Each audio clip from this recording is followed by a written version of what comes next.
to follow. Like I said, there's a lot of great modelers on here. Ask away. There's a lot of great techniques. There's new guys joining all the time. You can't go wrong. That's how I started. And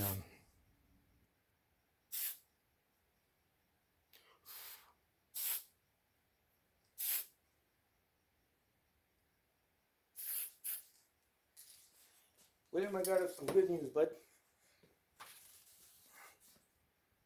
Do you remember that first curve one we worked on here? It's completely gone. See that? And that's why the primer is good. It lets you see your imperfections. And look at that. The original seam is gone, and then that hole, that slash or that slat, what did I call it? Well, anyways, is gone also, or pretty much all gone. It's plastic. It's very easy to work with. It's very forgiving. Learn your techniques, your pressure, the material you're working with, and you will master. You will be a master at your craft. So you can apply this technique we just used together on any type. She's got not injection, connecting, whatever you want to call that, that you would remove with sandpaper or a sharp knife. Remember, cut away. So if it slips, it's not going to curve and hit me down. But if I have my hand up here and I slip, I'll hit my hand. So you learn your basic, your golden rules of using sharp objects in any aspect of your life, not just modeling or removing seams. This applies in the kitchen, in the shop, at work, anywhere. So I just remove it with the knife, and that nub is gone. I can come back with old reliable 240. If this is too flat and too wide and there's a curve there, then what I can do is I use that little piece I cut off earlier, and voila.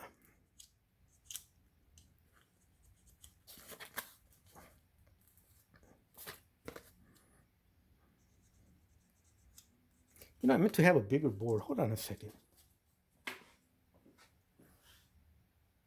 Oh, I thought I had one. But anyways, see? Pretty much that notch is gone.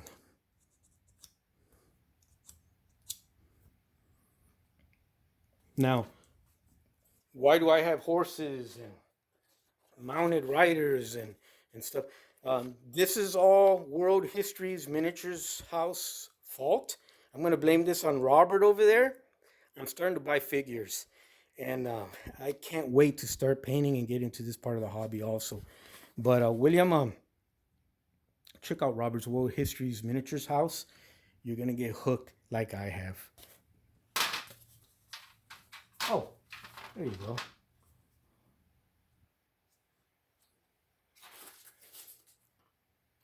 This is the Indian Cavalry of the Boxer Rebellion back 1900. It's, I think, a 3 or 5 piece set. It's in 1/32 scale. This is the way they come. This is just a plastic color. But I'm going to paint that up. I'm going to make her look like $1,000,000. But yeah, you can tell it's someone from the Indian Army or Pakistan. I think it's Indian. And you can see the attire. So this is going to be great.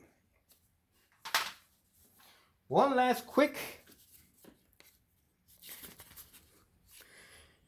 There's a fuel tank off the original fuel tank off the diamond reel. So what I did here, what you can do is scrape it off. See how I'm cutting away from any fingers. I would, to cut myself, I would have to curve down and come down here, or the other way to get my fingers. I'm not gonna have my fingers up here and go like that. You saw me take off pieces of my skin earlier, and I didn't even feel it. William, when you get a chance, go get back on YouTube. Check out a lot of modelers' different sanding techniques for removing seams, and practice and play with all of them, and ask questions. There's some excellent modelers here that will be more than happy to help you also. You get all of those together, kind of like making a cake. All these are ingredients. You mix them in your bowl, which is going to be your brain, and then you're going to come out with your technique in your finished product that you're comfortable with. Boom. Old Reliable 240.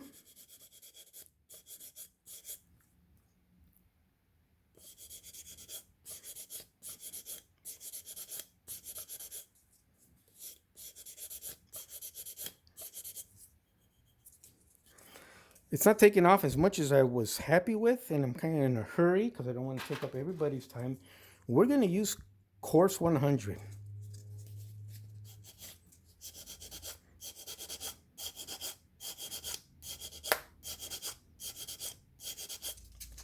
It's already been painted a silver color, so I'm using the silver color and the white plastic that's coming out underneath to guide me as far as how much material I'm removing.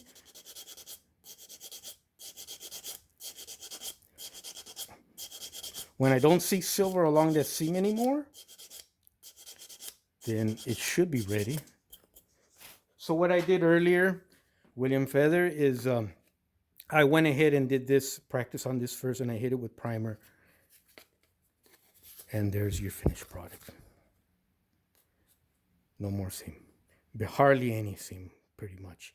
You can go back over that with Old Reliable 240 and clean that up, and you're in business. So I hope these sanding tips can help you. I know I don't have to show you. You probably already know and have your own technique. But for hopefully between you, William Feather, and myself, we helped someone who was having questions about this and would like to join the hobby, where they're at that beginning stage. And between the both of us, William, hopefully we helped others to come aboard. So thank you, William, for helping me with that science experiment. Pretty much you're going to notice all your plastic, all your plastic parts will usually have some sort of seam. The newer models that Trumpeter and Dragon and stuff comes out with, not as much seams, but then again, they're brand new molds. Give it 20 years over time. And the older kits tend to have a little bit more seams or flash. You'll always have little tiny seams pretty much on everything you do. This is a motor off a Tiger tank. I believe this is Italeri. I believe this is a Ford engine. And yeah, you always have little seams. But we showed you that technique, how to remove those, and it should be no problem.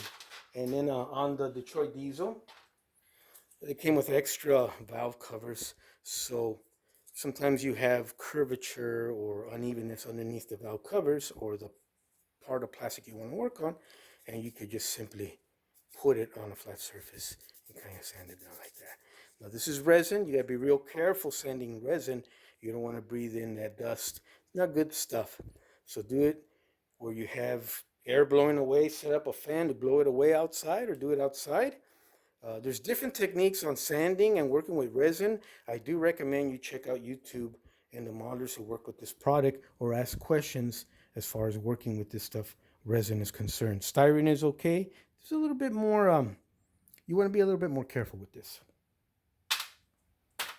Real quick, William, before we shut this down. Oh, there's my pad. Oh, great. But anyways, some of the putties that I do use, my favorite go-to always has been and always will be, and this was recommended by a great friend down in San Diego who maintains the locomotives on in the San Diego Model Railroad Club, ex-pilot, my dear friend Bob Turner.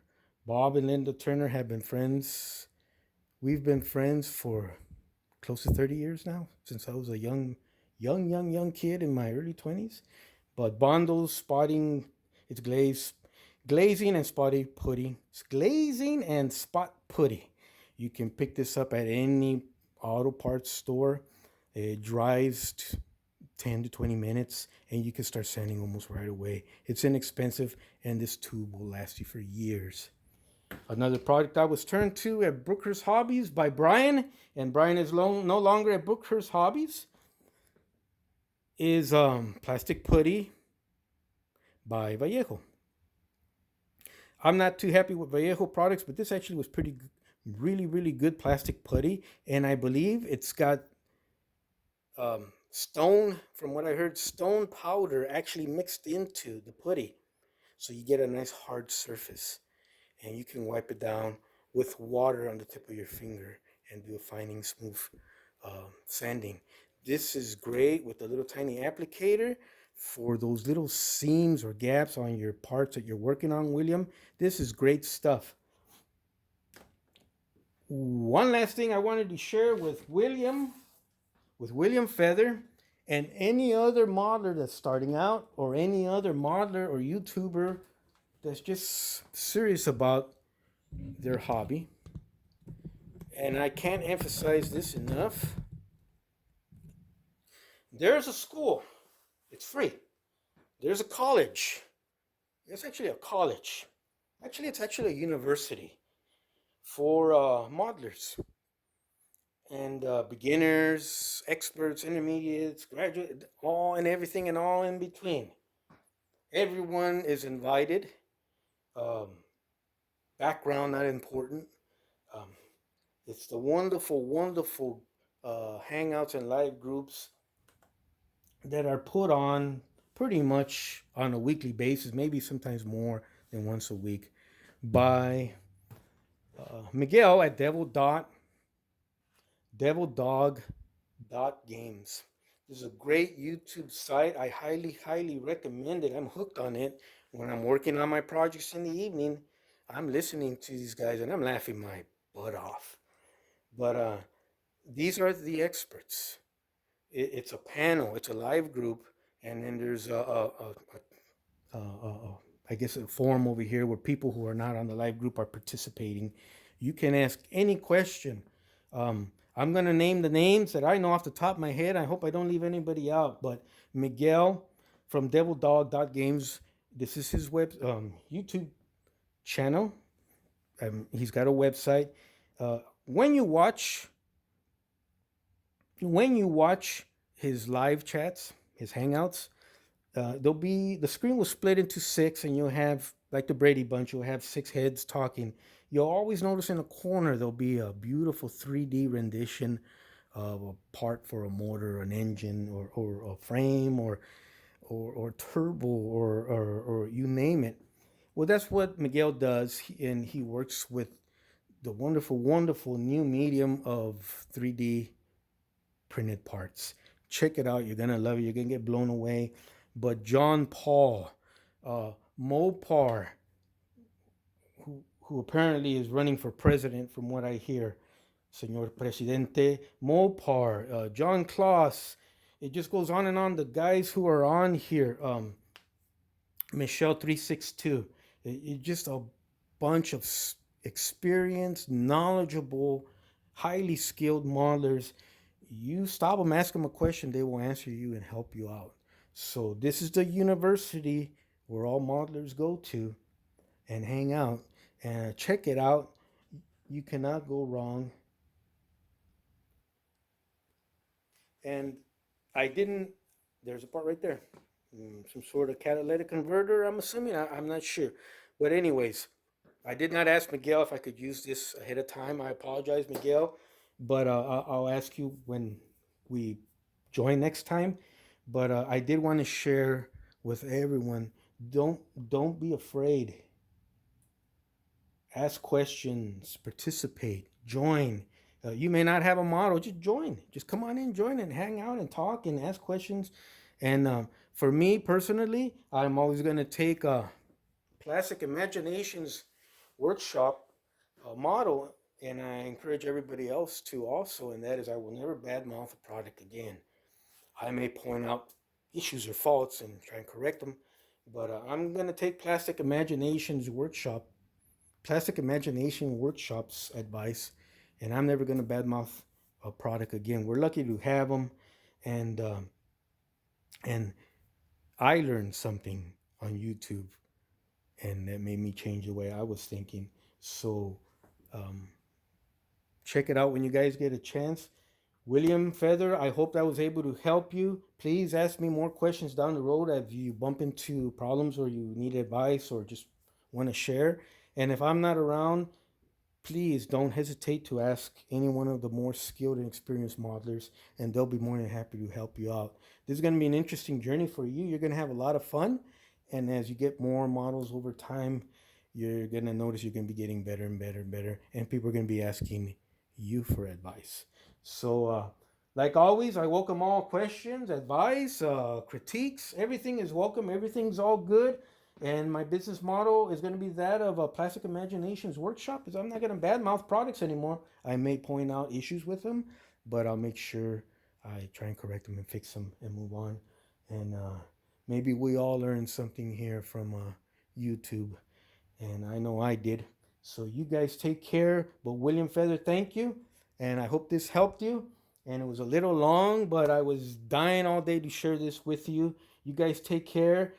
Terry, you take care also, and everybody else. I have that cab over Freightliner cab over video cooking ready to go. It just I gotta get it just right, and also I'm improving my videos. A YouTuber, Glenn, thank you.